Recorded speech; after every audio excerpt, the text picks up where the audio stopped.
Good morning, నేను Ramya. Welcome to first edition. ముందుగా headlines చూద్దాం. టీడీపీలో పవర్ సెంటర్ గా మారుతున్న బాలయ్య, పదవుల కోసం కాకా పట్టే సన్నాహాల్లో నేతలు. విగ్రహాల కూల్చివేతపై దళిత సంఘాలు సీరియస్. అమలాపురం ఘటనకు నిరసనగా ఇవాళ ఆందోళన. పరిటాల రవి 7వ వర్ధంతికి భారీ ఏర్పాట్లు. సొంత ఊళ్ళో ఇవాళ మైనపు బొమ్మ ఆవిష్కరణ. క్రమంగా పెరుగుతున్న ఉష్ణోగ్రతలు, చలి నుంచి జనానికి విముక్తి.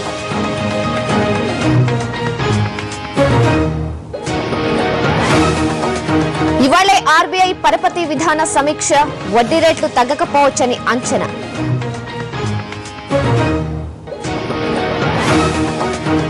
టాస్ గెలిచి ఆసీస్ బ్యాటింగ్. అశ్విన్, సాహాలకు సెహ్వాగ్ ఛాన్స్.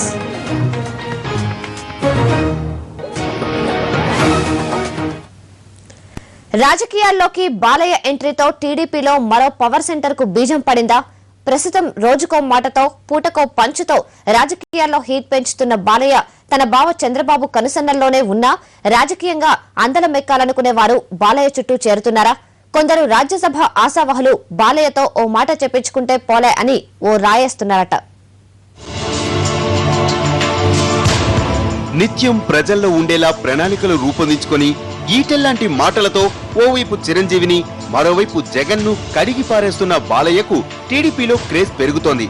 గతంలో ఎన్టీఆర్, చంద్రబాబులను ఉద్దేశించి ప్రత్యర్థి పార్టీలు ఏదైనా కామెంట్ చేస్తే వెంటనే రియాక్ట్ అయ్యే నేతలు ఇప్పుడు అదే స్థాయిలో బాలయ్యపై వస్తున్న కామెంట్లకు వెంటనే రిటార్ట్ ఇస్తున్నారు. నేతలు ఈ విధంగా కౌంటర్లు ఇస్తుంటే ఇక కేడర్ కూడా బాలయ్య పేరు చెప్పగానే ఊగిపోతున్నారు. దీనికి తగ్గట్టే బాలయ్య కూడా తన కామెంట్లతో చెలరేగిపోతున్నారు. ఇప్పటికే కోస్తాలో, విజయవాడ, ఉత్తరాంధ్రలో, విశాఖల్లో పర్యటించి తన తండ్రి పుట్టిన సొంత జిల్లాలోనూ కాంగ్రెస్ పార్టీలో ఉంటూ రాజకీయ ప్రత్యర్థిగా ఉన్న తన అక్క ఇలాకా విశాఖలో టూరేసి చిరంజీవి, జగన్లను ఉతికారేశారు.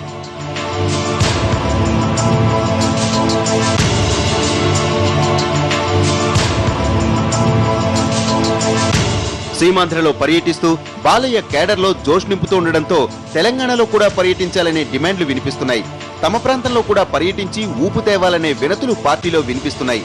ఎన్టీఆర్ వచ్చాకే తెలంగాణలో సామాజిక పరిస్థితుల్లో మార్పొచ్చింది కాబట్టి ఆ మహానాయకుడి ముద్దుబిడ్డగా తెలంగాణ ప్రజలు బాలయ్యను ఆదరిస్తారని చెబుతున్నారు తెలంగాణ తమ్ముళ్లు. మరి నాకు 2009 ఎన్నికలలో కూడా పెద్ద ఎత్తున ప్రచారం చేసి యువగర్జనలో కూడా ఆనాడు బాలకృష్ణ గారి ప్రసంగాన్ని ఆకట్టుకున్నటువంటి పరిస్థితి. అదేవిధంగా జగిత్యాల జరిగినటువంటి ఎన్నికలలో కూడా బహిరంగ సభలో ఆయన ప్రసంగించిన తీరు మమ్మల్ని కూడా మంత్రముగ్ధులు చేసింది, ప్రజానీకాన్ని కూడా ఆకట్టుకున్నది. అటువంటి వాగ్దాటి కలిగినటువంటి, ప్రజాకర్షణ కలిగినటువంటి మా అన్నగారి వరసైనటువంటి బాలకృష్ణ గారు ఎనీ టైం వెల్కమ్. అందరం కూడా స్వాదిస్తున్నాం. తెలుగుదేశం పార్టీ నిర్ణయాన్ని కట్టుబడి ఉంటామని చెప్పని, తెలంగాణకు వ్యతిరేకంగా చెప్పనేటువంటి విధంగా బాలకృష్ణ గారు మాట్లాడుతున్నారు కనుక వారిని ఇళ్ళగా మేము ఆహ్వానిస్తాం. Any time welcome. ఈ రకంగా బాలయ్యకు రోజు రోజుకు పార్టీలో క్రేజ్ పెరుగుతుండటంతో పార్టీలో ఆయన్ను పవర్ సెంటర్ గా చూడడం మొదలుపెట్టినట్టు కనిపిస్తోంది. ప్రస్తుతం బాలయ్య ఫిక్స్ చేసుకుంటున్న ప్రోగ్రామ్స్ కానీ, చేస్తున్న కామెంట్స్ కానీ చంద్రబాబుకు తెలిసే జరుగుతున్నాయి. మరోవైపు బాలయ్య కూడా చంద్రబాబు అధ్యక్షతనే పనిచేస్తానని చెబుతున్నారు. కానీ నందమూరి వారసుడిగా రాజకీయాల్లోకి వస్తున్న బాలయ్యను మాత్రం కొందరు లీడర్లు పవర్ సెంటర్ గానే భావిస్తున్నారు. దీంతో ఆయన చుట్టూ చేరుతున్నట్టుగా కనిపిస్తోంది. ముఖ్యంగా త్వరలో రాజ్యసభకు ఎన్నికలు జరగనున్న నేపథ్యంలో టీడీపీకి 2 సీట్లు దక్కనున్నాయి. ఈ క్రమంలో ఆ పదవుల కోసం రేసులో ఉన్న కొందరు బాలయ్యను ప్రసన్నం చేసుకునేందుకు ప్రయత్నిస్తున్నట్టు సమాచారం. బాలయ్యతో చంద్రబాబుకు ఓ మాట చెప్పిస్తే తమకు పదవి దక్కడం ఖాయమనే అభిప్రాయం వారిలో వ్యక్తమవుతోంది. దీంతో ఆశావహులు కొందరు బాలయ్య ముందు క్యూ కడుతున్నట్టు తెలుస్తోంది. దీనికి తగ్గట్టు బాలయ్య కొన్ని సందర్భాల్లో సిఫార్సులు చేస్తున్నట్టు కూడా సమాచారం. ఖమ్మం జిల్లా కొత్తగూడెం అసెంబ్లీ ఇన్ఛార్జిగా కోనేరు సత్యనారాయణ అనే నేతను నియమించాల్సిందిగా చంద్రబాబుకు సూచించినట్టు తెలుస్తోంది. ఇక ఇటీవల పార్టీ వాణిజ్య విభాగం అధ్యక్షుడిగా ప్రమాణ స్వీకారం చేసిన అంబికా కృష్ణకు కూడా బాలయ్య ఆశీస్సులున్నాయని పార్టీలో ప్రచారం జరుగుతోంది. గతంలో ఎన్టీఆర్, ప్రస్తుతం చంద్రబాబు టీడీపీలో మరో పవర్ సెంటర్ లేకుండా పార్టీని ఏకతాటిపై నడిచేలా చేశారు. ప్రస్తుతం బాలయ్య రాకతో పార్టీలో ఎటువంటి రాజకీయాలు చోటు చేసుకోబోతున్నాయో చూడాలి. Let's wait and see.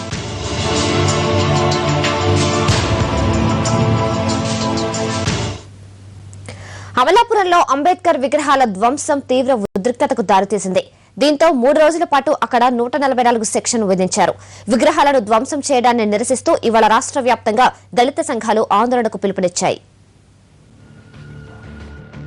తూర్పుగోదావరి జిల్లా అమలాపురం మండలంలో 5 చోట్ల అంబేద్కర్ విగ్రహాలను గుర్తు తెలియని వ్యక్తులు ధ్వంసం చేయడంతో పరిస్థితి ఉద్రిక్తంగా మారింది. దీనిపై ఆగ్రహం వ్యక్తం చేసిన దళిత సంఘాలు ఆందోళనకు దిగాయి. ఈ ఘటనకు నిరసనగా షాపులు బంద్ చేయడానికి ప్రయత్నించారు.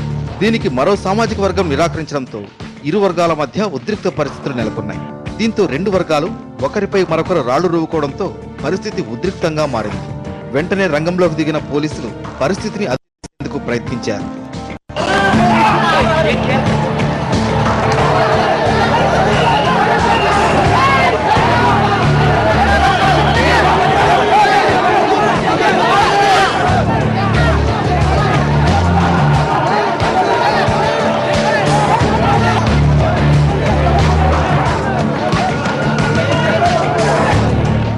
పరిస్థితి అదుపులోకి రాకపోవడంతో 3 రోజుల పాటు 144 సెక్షన్ విధించారు. అవసరమైతే మరిన్ని బలగాలను రంగంలోకి దింపుతామంటున్నారు పోలీసులు. 15 పోలీస్ పికెట్లు, 6 పెట్రోలింగ్ వెహికల్స్, 1000 మంది పోలీసుల్ని మోహరించారు. ఒక క్రూజ్ టీము, ఒక dog squad, DSP Ramchandrapuram has been immediately sent to investigate and to go into the minor details into the case. In meantime, when these people came on the road protesting, expressing their resentment, so other community people, వాళ్ళ పైన ఏమైనా attack చేస్తారన్న ఉద్దేశంతో they also come on the road. So there was a minor kind of tension prevailed when the two communities came across each other. ఇద్దరు minor tension ఉంది, but appropriate prevention from the police department and we have neutralized the situation then. విగ్రహాల ధ్వంసాన్ని MP Harsha Kumar ఖండించారు. ఈ ఘటనపై విచారణ జరిపి బాధ్యులను కఠినంగా శిక్షించాలని ఆయన డిమాండ్ చేశారు. ఇది ఎందువల్ల జరిగింది, దేన్ని ఏ ప్రయోజనం ఆశించి చేశారు, లేకపోతే మరి కాకతాళికంగా జరిగిందా, ఇమీడియట్ గా ఇన్వెస్టిగేట్ చేసి దోషులను వెంటనే పట్టుకోవాలని నేను విజ్ఞప్తి చేయడం జరిగింది. రాష్ట్ర ప్రభుత్వానికి కూడా నేను చెప్పడం జరిగింది. ఇమీడియట్ గా ఈ విగ్రహాలని ధ్వంసం చేసిన వాళ్ళని పట్టుకుని వాళ్ళని అరెస్ట్ చేసి వాళ్ళని శిక్షించి అమలాపురం ప్రాంతంలో పరిస్థితులు మరలా మామూలుగా ఉండే పరిస్థితులు కల్పించమని రాష్ట్ర ప్రభుత్వానికి నేను విజ్ఞప్తి చేస్తా ఉన్నాను. మరోవైపు విగ్రహాల ధ్వంసం ఘటనపై ప్రభుత్వం తీవ్రంగా స్పందించింది. ఈ ఘటనకు బాధ్యులైన వారెవరైనా ఉపేక్షించేది లేదన్నారు మంత్రులు గీతారెడ్డి, రఘువీరారెడ్డి, విప్ కొండ్రు మురళి. బాధ్యుల్ని గుర్తించేందుకు ప్రత్యేక బృందాలు ఏర్పాటు చేయాలని ఎస్పీని ఆదేశించారు హోంమంత్రి. ఇవాళ దళిత సంఘాలు రాష్ట్ర వ్యాప్త ఆందోళనకు పిలుపునిచ్చాయి. అమలాపురంలో ఎప్పుడు ఏం జరుగుతుందోనని స్థానికులు ఆందోళన వ్యక్తం చేస్తున్నారు.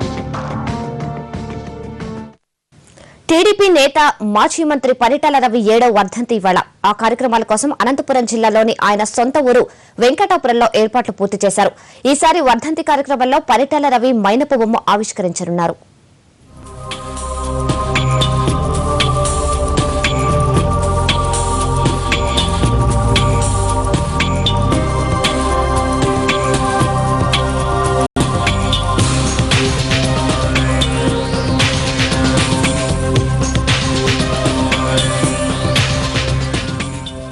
రాయలసీమ రాజకీయాల్లో సంచలనాలకు కేరాఫ్ అయిన పరిటాల రవి 7వ వర్ధంతి ఇవాళ.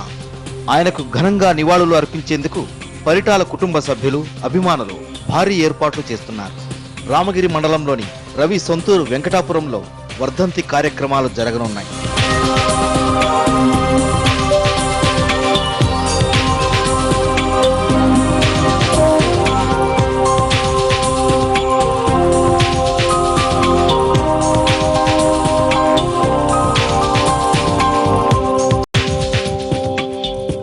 ప్రతి ఏటా పరిటాల వర్ధంతి సందర్భంగా వెంకటాపురానికి ఆయన అభిమానులతో పాటు సామాన్య జనం వేలాదిగా తరలివస్తారు.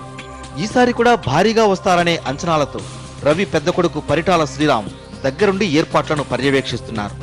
రక్తదాన శిబిరాన్ని ఏర్పాటు చేసి దాన్ని విజయవంతం చేయాలనే పట్టుదలతో ఉన్నారు. ఇటీవలే శ్రీరామ్ మీడియా ముందుకు రావడంతో పాటు జనంతో సులువుగా కలిసిపోతున్న నేపథ్యంలో అంతా అతన్ని కలిసేందుకు ఆసక్తి చూపిస్తున్నారు. ఈసారి వర్ధంతి కార్యక్రమంలో పరిటాల రవి మైనపు బొమ్మ ఆవిష్కరించనున్నారు. తెనాలికి చెందిన లక్క బ్రదర్స్ ఈ మైనపు బొమ్మను తయారు చేశారు. జీవం ఉట్టిపడేంత సహజంగా ఉండడంతో మైనపు విగ్రహాన్ని చూసిన పరిటాల రవి భార్య సునీత కన్నీరు ఆపుకోలేకపోయారు. పరిటాల అభిమాని ఒక విగ్రహం రూపంలో తీసుకొచ్చి ఈరోజు ఇక్కడ మా వెంకటాపురంలో ఇంటి దగ్గర కూడా పెట్టింది కూడా జరిగింది. కానీ అది చూస్తా అంటే నిజంగా మా ఆయన వస్తున్నాడు ఇంట్లో కంటే వాళ్ళు హెల్త్ బాగాలేనప్పుడు ఆయన్ని చైర్లో తీసుకొని వచ్చేవాళ్ళు. ఆ విధంగా నేను చాలా ఫీల్ అయ్యి ఇంతవరకు మేము బయటకు అంటే నేనే కాదు మా వాళ్ళు బంధువులకి మా విలేజ్లో వాళ్ళందరూ వచ్చి బోరమని ఏడ్చేశారు విగ్రహం. అంటే మా అన్నని ఈ విధంగా మేము చూసుకుంటున్నామా అనే ఫీలింగ్ కూడా కలిగింది. నాకు కూడా నిజంగా మా ఆయన చైర్లో కూర్చున్నాడు వెళ్ళి కాఫీ ఇస్తామా అనే ఫీలింగ్ కూడా నాకు కలిగిందండి.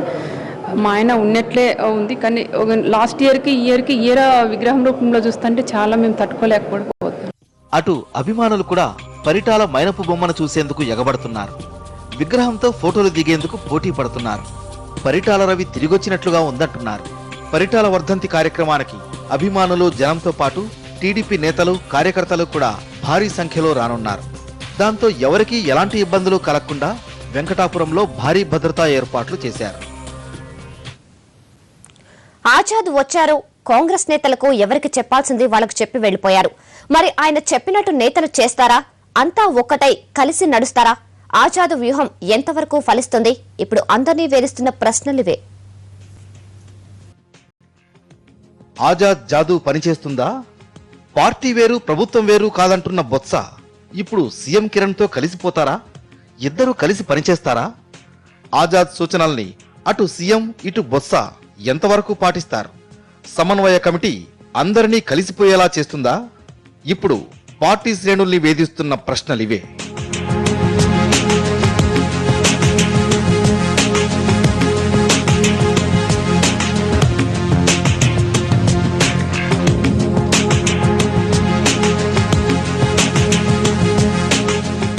ముఖ్యమంత్రిగా కిరణ్ కుమార్ రెడ్డి బాధ్యతలు స్వీకరించినప్పటి నుంచే మంత్రులు తలో దారిలో వెళుతున్నారు.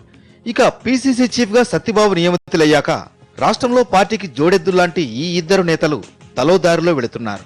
ప్రభుత్వ సంక్షేమ కార్యక్రమాల దగ్గర ప్రతి విషయంలోనూ సీఎం బొత్సలకు ఏమాత్రం పొసగడం లేదు.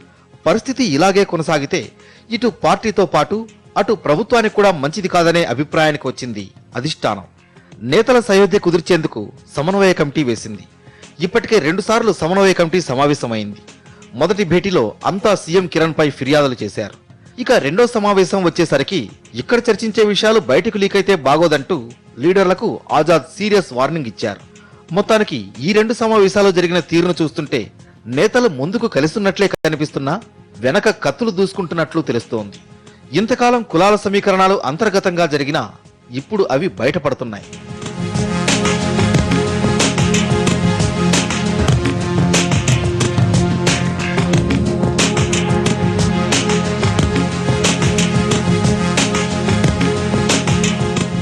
ఓవైపు సీఎం కిరణ్ పీసీసీ చీఫ్ బొత్సల మధ్య గ్యాప్ పూడ్చే ప్రయత్నం జరుగుతుంటే మరోవైపు డిప్యూటీ సీఎం దామోదర్ కూడా ఆజాద్తో జరిగిన తొలి సమావేశంలోనే సీఎంకి వ్యతిరేకంగా మాట్లాడారు. అయితే పార్టీ ప్రభుత్వ పెద్దల మధ్య సయోధ్య కుదిరితే మిగిలిన అంశాలని సాఫీగా పరిశీలించవచ్చన్నది అధిష్టానం ఆలోచన. దీనిలో భాగంగానే సీఎం బొత్స కలిసి పనిచేసే వాతావరణం కల్పించగలిగారు ఆజాద్. ఇక ప్రభుత్వ సంక్షేమ పథకాలను జనంలోకి తీసుకువెళ్లాల్సిన బాధ్యత పార్టీది కావడం వల్ల వచ్చే నెల రోజుల్లో ఆ పనిలోనే పడనున్నారు నాయకులు. ఆజాద్ దిశానిర్దేశంలో సీఎం బొత్స కలిసి పనిచేస్తారనే సంకేతాలు అందుతున్నాయి. తాజా పరిణామాలు చూస్తుంటే ఆజాద్ జాదూ వర్కౌట్ అవుతున్నట్లే కనిపిస్తోంది. ప్రస్తుతానికి సీఎం బొత్స కలిసి పనిచేసే అవకాశాలు కనిపిస్తున్నాయి. అయితే ఎవరు ఎప్పుడు ఎటు అడుగు వేస్తారన్నదే ప్రశ్న. పదవుల కోసం ఎదురు చూస్తున్న కాంగ్రెస్ పార్టీ నేతల మధ్య పోటీ తారాస్థాయికి చేరింది. కార్పొరేషన్ పోస్టులు తమకే ఇవ్వాలని ఓవైపు ఎమ్మెల్యేలు లాబింగ్ చేస్తుంటే మరి జెండాలు మోస్తున్న మా సంగతి ఏంటంటున్నారు కింది స్థాయి నేతలు. దీంతో పదవుల కంటే పంచాయతీలే ఎక్కువైపోయాయని అంటున్నారు అధికార పార్టీ నేతలు. త్వరలోనే నామినేటెడ్ పదవులు భర్తీ చేయాలని కాంగ్రెస్ సమన్వయ కమిటీ నిర్ణయం తీసుకోవడంతో పార్టీలో సిగపట్లు తారాస్థాయికి చేరాయి. ఏళ్ల తరబడి కార్పొరేషన్ పదవుల భర్తీ చేయకుండా ఉండటంతో ఆశావాహుల సంఖ్య చాంతాడంతుంది. అటు పీఆర్పీ కూడా విలీనం కావడంతో తాజాగా వారు కూడా రేసులో చేరారు. వైఎస్ రాజశేఖర రెడ్డి హయాంలో కార్పొరేషన్ చైర్మన్లు, డైరెక్టర్ వంటి పదవులు కాస్త కింది స్థాయి లీడర్లకే ఇచ్చేవారు. ఎమ్మెల్యేల స్థాయి ఉన్నా టికెట్లు పొందలేకపోయిన వాళ్లు ఏళ్ల తరబడి పార్టీలో పనిచేస్తున్న వారికే ఇచ్చేవారు. అయితే తాజాగా ఎమ్మెల్యేలు అయిన వాళ్లు ఈసారి జోరుగా లాబియింగ్ మొదలుపెట్టారు. వీరికి ఉత్సాహాన్నిచ్చేలా సీఎం కిరణ్ కూడా కొంతమేర ఇటువైపే మొగ్గు చూపటం కూడా దీనికి మరో కారణం. తొలిసారి ఎమ్మెల్యేలైన వారిలో 10 మందికి ఇలాంటి పదవులు ఇచ్చే ఆలోచనలో సీఎం ఉన్నట్లు సమాచారం. ఈ వార్త బయటికి పొక్కడంతో కేడర్ ముందే జాగ్రత్త పడుతోంది. ఎన్నికల్లో టికెట్లు వారికే ఇచ్చి పదవులు వారికే కట్టపెడితే జెండాలు మోస్తున్న మేమేం కావాలి అంటూ ప్రశ్నిస్తోంది. ఇదే విషయాన్ని రాష్ట్ర కాంగ్రెస్ వ్యవహారాల ఇన్ఛార్జి ఆజాద్ దృష్టికి తీసుకెళ్లారు. అంతేకాదు పదవులు ఇస్తేనే ఎన్నికల్లో పనిచేస్తామని గరాఖండిగా చెప్తున్నారు. దీంతో పార్టీ పెద్దలు పునరాలోచనలో పడ్డారు. టీసీసీ చీఫ్ బొత్స కూడా ఇప్పటికే ఓ జాబితా రెడీ చేసినా తుది నిర్ణయానికి రాలేకపోతున్నారు. ఆశావాహులు ఎక్కువైపోవటం, పోటీలో ఎమ్మెల్యేలు కూడా ఉండటంతో ఎవరిని ఎలా సంతృప్తి చేయాలో అర్థం కాక పార్టీ పెద్దలు తలపట్టుకుంటున్నారు. వ్యాట్కు నిరసనగా వస్త్ర వ్యాపారులు చేపట్టిన బంద్ 2వ రోజుకు చేరింది. నిన్నటి నుంచి 9 రోజుల పాటు బంద్కు పిలిపించిన వ్యాపారులు ప్రభుత్వంపై మరింత ఒత్తిడి తెచ్చేందుకు రిలే నిరాహార దీక్షలు చేపట్టారు. వ్యాట్ను విరమించుకునే వరకు ఆందోళన కొనసాగిస్తామని హెచ్చరిస్తున్నారు వ్యాపారులు. రాష్ట్ర వ్యాప్తంగా 2వ రోజు వస్త్ర వ్యాపారులు బంద్ పాటిస్తున్నారు. టెక్స్టైల్ రంగంపై 5% వ్యాట్ వేయడాన్ని నిరసిస్తూ సోమవారం నుంచి 9 రోజుల పాటు బంద్కు పిలిపించారు వ్యాపారులు. అన్ని జిల్లాల్లోనూ వస్త్ర వ్యాపారులు షాపులు మూసేసి రిలే నిరాహార దీక్షలకు దిగుతున్నారు.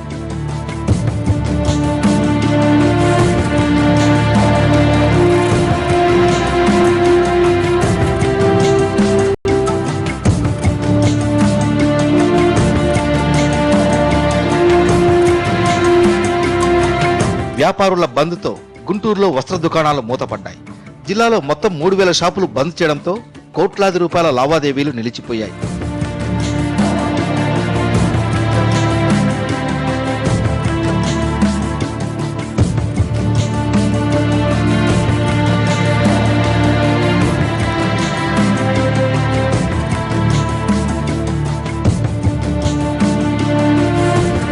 విశాఖలో వస్త్ర వ్యాపారులు భారీ ర్యాలీ నిర్వహించారు.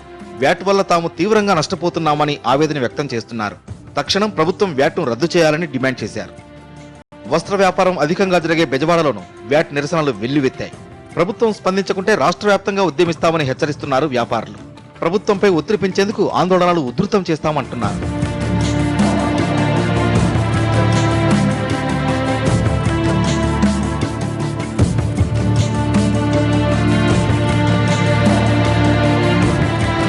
రాజమండ్రిలోనూ వస్త్ర వ్యాపారులు దుకాణాలు మూసేసి బంద్లో పాల్గొన్నారు. బంద్కు మద్దతుగా వస్త్ర వ్యాపారులు రిలే నిరాహార దీక్షలు చేపట్టారు. పలువురు రాజకీయ నేతలు, వివిధ వర్తక సంఘాలు వీరికి మద్దతు తెలిపారు. వస్త్ర వ్యాపారుల బంద్తో ప్రకాశం జిల్లాలో టెక్స్టైల్ షాపులు మూతపడ్డాయి. మినీ ముంబైగా పేరున్న చీరాలలో కోట్లాది రూపాయల వ్యాపారాలు ఆగిపోయాయి.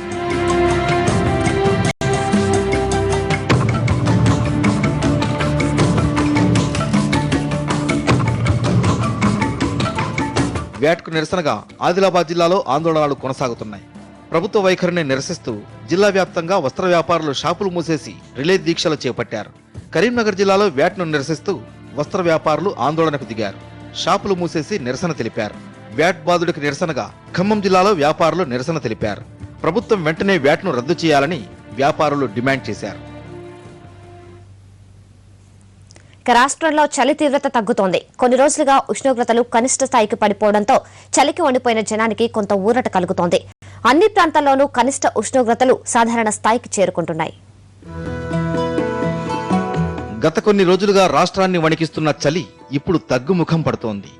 నిన్నటి వరకు అత్యల్ప స్థాయికి పడిపోయిన ఉష్ణోగ్రతలు కొంతవరకు సాధారణ స్థితికి చేరుకుంటున్నాయి. శీతల పవనాల ప్రభావం తగ్గిపోతోంది.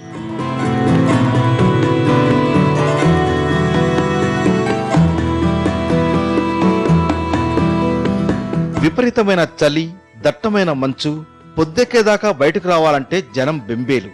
ఇది నిన్నటి వరకు రాష్ట్రంలోని వాతావరణ పరిస్థితి. కానీ ఒక్కసారిగా వాతావరణం మారిపోయింది. చలిగాలులతో వణికిపోయిన జనానికి కొంత ఊరటనిచ్చేలా ఉష్ణోగ్రతలు పెరిగాయి. హైదరాబాదులో కనిష్ట ఉష్ణోగ్రత 19 డిగ్రీలకు చేరింది. దీంతో నగర జనానికి చలి నుంచి విముక్తి లభించినట్లయింది.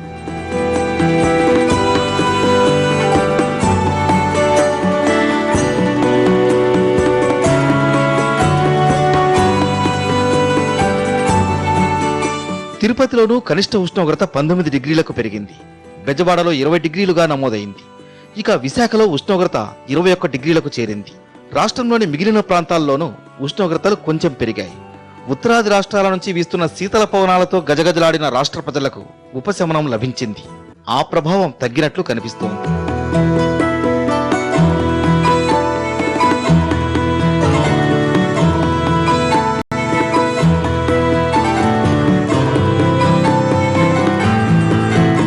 రాష్ట్రంలో చలి తీవ్రత తగ్గిన ఉత్తరాది రాష్ట్రాల్లో మాత్రం చలిపులి తన ప్రతాపాన్ని చూపుతోంది. దేశ రాజధాని ఢిల్లీలో 8 డిగ్రీల కనిష్ట ఉష్ణోగ్రత నమోదైంది. ఇక కాశ్మీర్, శ్రీనగర్లో మంచు విపరీతంగా కురుస్తోంది. ప్రశాంతంగా సాగుతుందనుకున్న జైపూర్ సాహితీ సమ్మేళనం వివాదాలు రగిలిస్తూనే ఉంది.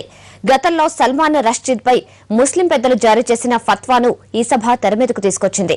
యూపీలో రాజకీయ ప్రయోజనాలే తమ అభిమాన రచయితను భారత్లోకి అడుగు పెట్టనీయకుండా చేశాయంటూ సాహితీవేత్తలు నిప్పులు చెరుగుతున్నారు. తాను రాకపోవడం వల్ల నిరాశపడ్డ అభిమానులను ఉత్సాహపరచడం కోసం రష్దీ ఇవాళ వీడియో కాన్ఫరెన్స్ ద్వారా మాట్లాడనున్నారు. అయితే దీన్ని కూడా రాజస్థాన్ పోలీసులు అడ్డుకునే సూచనలు కనిపిస్తున్నాయి. మళ్లీ సెటానిక్ వర్సెస్ తెర మీదకొచ్చింది. 1988లో ఈ పుస్తకం మార్కెట్లోకి వచ్చింది. అప్పుడే వివాదాలు రేపింది. ఇందులోని చాలా భాగాలు దైవ ధిక్కారం కింద వస్తాయని అప్పట్లో ముస్లిం పెద్దలు నిషేధించారు. అంతేకాక పుస్తక రచయిత రష్దీపై కూడా ఇరాన్ మాజీ అధినేత ఖొమేనీ ఫత్వా జారీ చేశారు. అయితే అప్పుడు జారీ చేసిన ఫత్వానే మళ్లీ తాజాగా దుబాయ్లోని ఓ మత సంస్థ జారీ చేసింది. రష్దీ జైపూర్ సాహితీ సమ్మేళనానికి రావాల్సి ఉంది. చివరి వరకు ఎదురు చూశారు. కానీ హెచ్చరికలు, బెదిరింపుల మధ్య రష్దీ టూర్కు బ్రేకులు పడ్డాయి. ఆయన జైపూర్ సాహితీ సమావేశానికి రాకపోవటం చర్చనీయాంశమైంది. ఇంతకు ముందు కూడా రష్దీ చాలా సార్లు ఇండియాకొచ్చారు. కానీ అప్పట్లో ఏమాత్రం ఉద్రిక్త వాతావరణం సృష్టించలేదు. 2007లో కూడా ఇదే జైపూర్లో సాహితీ సమ్మేళనం జరిగింది. అప్పుడొచ్చినప్పుడు కూడా వింత వివాదం రగల్లేదు. అలాంటప్పుడు ఇప్పుడే ఎందుకంటున్నారు జైపూర్ రచయితలు? జైపూర్ సాహితీ సమ్మేళనంలో సెటానిక్ వర్సెస్ లోని కొన్ని భాగాల్ని చదివిన 4 రచయితల్ని అరెస్ట్ చేసేందుకు పోలీసులు రంగం సిద్ధం చేస్తున్నారు. సల్మాన్ రష్దీ రాసిన ఈ పుస్తకాన్ని ఇండియా నిషేధించింది. ఈ విషయం తెలిసి కూడా హరికుంజ్, అమితావ్ కుమార్, జిత్యాలి, రుచిర్ జోషిలు వేదికపై రష్దీ పుస్తకంలోని కొన్ని భాగాల్ని చదివారు. దీంతో వారిని పోలీసులు టార్గెట్ చేశారు. తాను రాకపోవటం వల్ల నిరాశపడ్డ అభిమానులను ఉత్సాహపరచడం కోసం రష్దీ వీడియో కాన్ఫరెన్స్ లో మాట్లాడనున్నారు. అయితే అందుకు కూడా రాజస్థాన్ పోలీసులు అనుమతి ఇచ్చే అవకాశాలు తక్కువగా ఉన్నాయి. తాను అధికారంలోకి వస్తే భారత్ మీద పాక్ టెర్రరిస్టులు చేస్తున్న దాడులను ఆపడానికి కృషి చేస్తానన్నాడు cricket turner politician Imran Khan. Pak Bharat మధ్య సత్సంబంధాలు నెలకొల్పడానికి ప్రయత్నిస్తారన్న ఇమ్రాన్ వచ్చే ఎన్నికల్లో తన గెలుపును ఆపడం ఎవరితరం కాదని వ్యాఖ్యానించాడు. పాకిస్తాన్లో ప్రస్తుత పరిస్థితిని తనకు అనుకూలంగా మార్చుకుని వచ్చే ఎన్నికల్లో ఎలాగైనా అధికార పీఠం చేజిక్కించుకోవాలని చాలా గట్టిగా ప్రయత్నిస్తున్నాడు పాకిస్తాన్ తెహ్రీక్ ఈ ఇన్సాఫ్ పార్టీ అధినేత ఇమ్రాన్ ఖాన్. మరోవైపు భారత్ కి అనుకూల ప్రకటనలు చేస్తూ మన మెప్పు కూడా పొందడానికి ట్రై చేస్తున్నాడు. తాను అధికారంలోకి వస్తే భారత్ యాంటీ టెర్రరిజాన్ని రూపుమాపుతానని హామీలు గుప్పిస్తున్నాడు ఈ మాజీ క్రికెటర్. ప్రస్తుతం భారత్ పాక్ ఒకదాన్ని మరొకటి నమ్మే స్థితిలో లేవని, ఈ పరిస్థితిని పోగొట్టాలన్నాడు ఇమ్రాన్.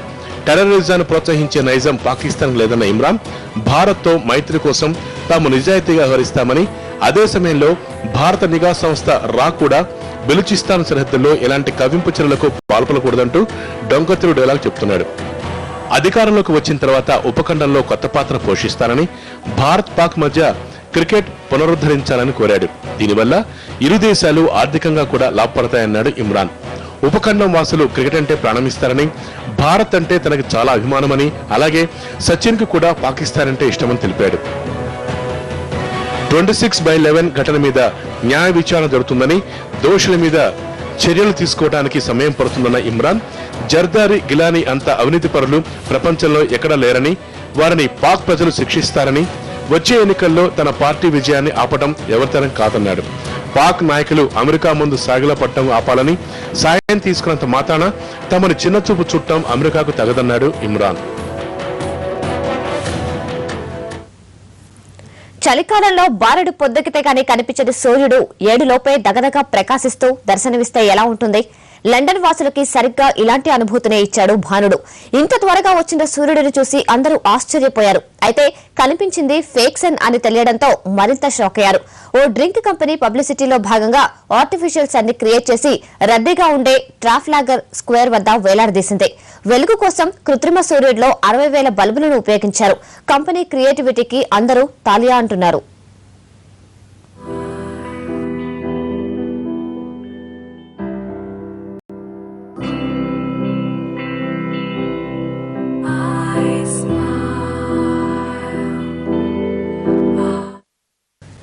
ఇవాళే ఆర్బీఐ 3వ త్రైమాసిక పరపతి విధాన సమీక్ష. ఇందులో తీసుకోబోయే నిర్ణయాలపై సర్వత్రా ఉత్కంఠ నెలకొంది. ద్రవ్యోల్బణం దిగొచ్చింది కాబట్టి ఇకనైనా వడ్డీ రేట్లను తగ్గించాలన్న డిమాండ్లు వినిపిస్తున్న నేపథ్యంలో ఈసారికి అలాంటి అవకాశాలు లేవని సంకేతాలిచ్చారు ఆర్బీఐ గవర్నర్ దువ్వూరి సుబ్బారావు. 3వ త్రైమాసిక పరపతి విధాన సమీక్షకు సిద్ధమైంది ఆర్బీఐ. ద్రవ్యోల్బణ కట్టడి, రూపాయిపై డాలర్ దూకుడుకు కళ్లెం వేయడమే లక్ష్యంగా ఈసారి ఆర్బీఐ నిర్ణయాలు తీసుకునే సూచనలు కనిపిస్తున్నాయి. వరుసగా పెరుగుతున్న వడ్డీ రేట్లపై కార్పొరేట్ దిగ్గజాల నుంచి సామాన్యుడి వరకు గగ్గోలు పెడుతూ ఉండడంతో ఈసారి ద్రవ్య పరపతి విధానాన్ని సరళీకృతమైన రీతిలో తీర్చిదిద్దాలనుకుంటున్నట్లు తెలుస్తోంది.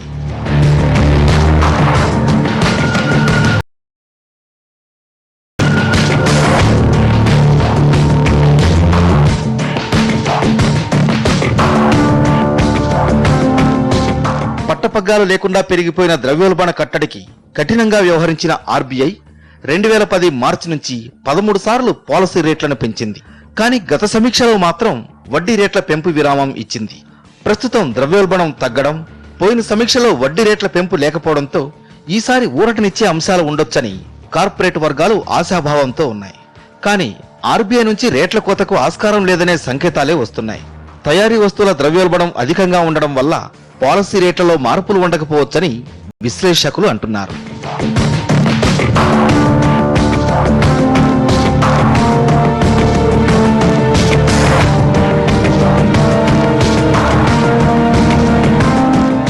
పాలసీ రేట్లు తగ్గించే అవకాశం లేకపోయినా క్యాష్ రిజర్వ్ రేషియో సిఆర్ఆర్ నైనా తగ్గించొచ్చని కొంతమంది బ్యాంకర్లు అభిప్రాయపడుతున్నారు. ఇక ఇప్పటికీ రేట్ల కోత లేకపోయినా ఫిబ్రవరిలో ఆ ఛాన్స్ ఉందంటున్నారు మరికొందరు విశ్లేషకులు. అయితే ద్రవ్యోల్బణం పెరగకుండా ప్రస్తుతం ఉన్న స్థాయిలో ఉంటేనే వడ్డీ రేట్ల తగ్గింపును ఆశించొచ్చంటున్నారు. మరోపక్క ఇప్పటికే 18% క్షీణించిన రూపాయికి దన్నుగా ఆర్బీఐ నిర్ణయాలు తీసుకునే అవకాశం ఉందని చెబుతున్నారు. వాణిజ్య బ్యాంకులకు నిధులు పెంచడం, కార్పొరేట్ రంగానికి రాయితీలు కల్పించడం, వివిధ రంగాల్లో పెట్టుబడులను పెంచేందుకు అవకాశాలు కల్పించడం వంటివి కూడా ఈసారి పరపతి విధాన సమీక్షలో ఉండే అవకాశం ఉంది. బంగారం మళ్లీ తలుక్కుమంటోంది. తులం ధర 28,000 రూపాయల దిశగా పరుగులు పెడుతోంది. పండుగ కొనుగోళ్లకు పెళ్లిళ్ల సీజన్ తోడవడంతో రీటైల్ మార్కెట్లో అమ్మకాలు జోరందుకున్నాయి. అయితే పట్టణాల్లో కంటే గ్రామీణ ప్రాంత జనమే బంగారం ఎక్కువగా కొంటున్నారు. బంగారం ధర మళ్లీ పరుగులు పెడుతోంది. డాలర్తో రూపాయి బలపడడంతో కాస్త గ్యాప్ తర్వాత బంగారానికి మళ్లీ డిమాండ్ పెరుగుతోంది. దీంతో ధర కూడా క్రమంగా పెరుగుతోంది.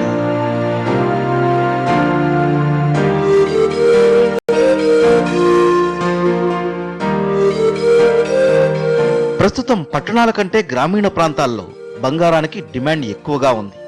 పంటలు చేతికందే సంక్రాంతి పండుగతో ఊపందుకున్న బంగారం కొనుగోళ్లకు పెళ్లిళ్ల సీజన్ కూడా మొదలవడంతో అదే జోరు కొనసాగుతోంది.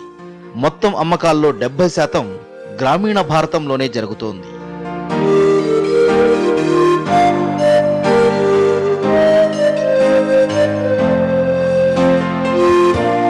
ఫిబ్రవరిలో బంగారం ధర మరింత పెరగనుంది. డిమాండ్ ఇలాగే కొనసాగితే 10 గ్రాముల బంగారం ధర 28,000 రూపాయలను తాకొచ్చంటున్నారు వ్యాపారులు. అయితే అంతకు మించి పైకి వెళ్లే అవకాశం లేదంటున్నారు వాళ్ళు.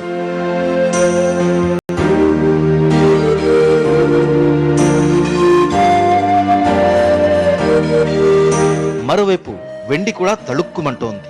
డిసెంబర్ 8న 57,000 రూపాయలు పలికిన వెండి తర్వాత 53,000 వరకు పడిపోతూ వచ్చినా ఇప్పుడు మళ్లీ పుంజుకుంటోంది. ప్రస్తుతం 56,000కు అటు ఇటుగా ఊగిసలాడుతున్న వెండి త్వరలోనే 58,000 మార్కును అందుకోబోతోంది.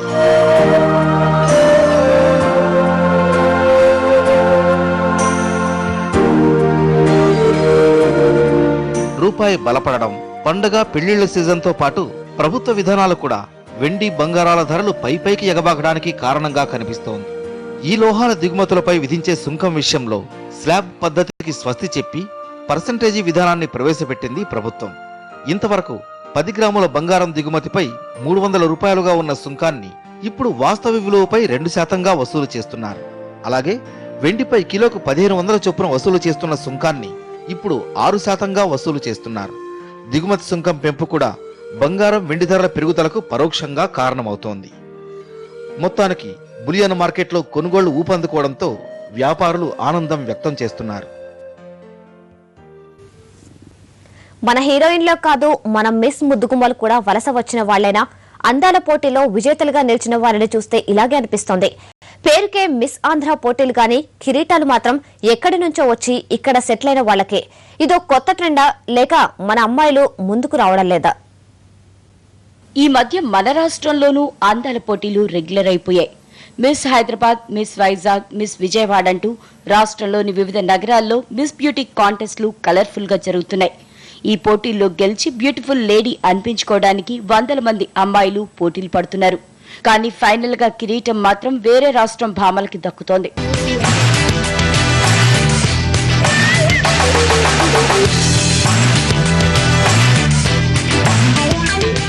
తాజాగా జరిగిన మిస్ విజయవాడ పోటీల్లో ఇది మరోసారి రుజువైంది. ఫస్ట్ రన్నరప్ గా నిలిచిన రిప్సీ విజయవాడలో సెటిల్ అయిన గుజరాత్ భామ. ఇక ఫైనల్స్ కు వచ్చిన 13 మంది అభ్యర్థుల్లో చాలా మందిది ఇలాంటి బ్యాక్గ్రౌండే.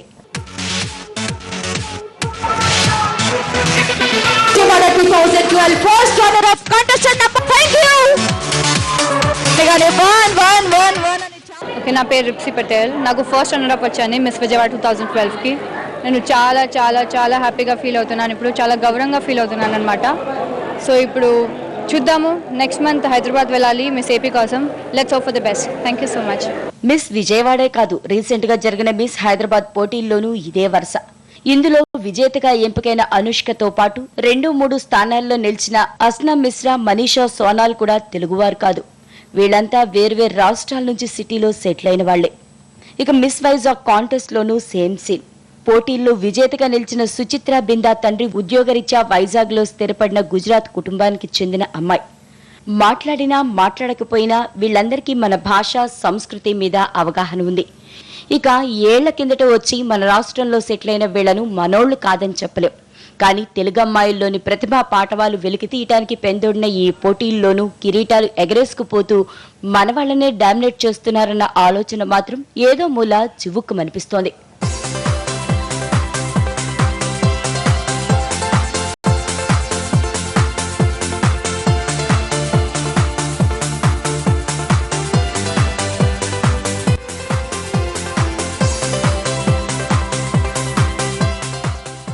ఇలాంటి పోటీల్లో పాల్గొనడానికి మన అమ్మాయిలు ఇంకా ముందుకు రావడం లేదా?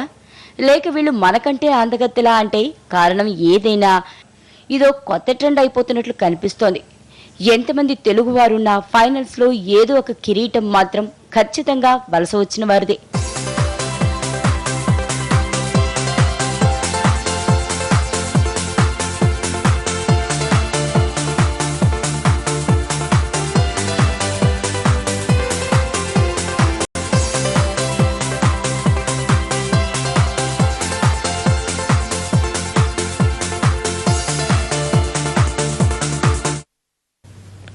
ఇవి బోల్చిన విశేషాలు. నమస్తే.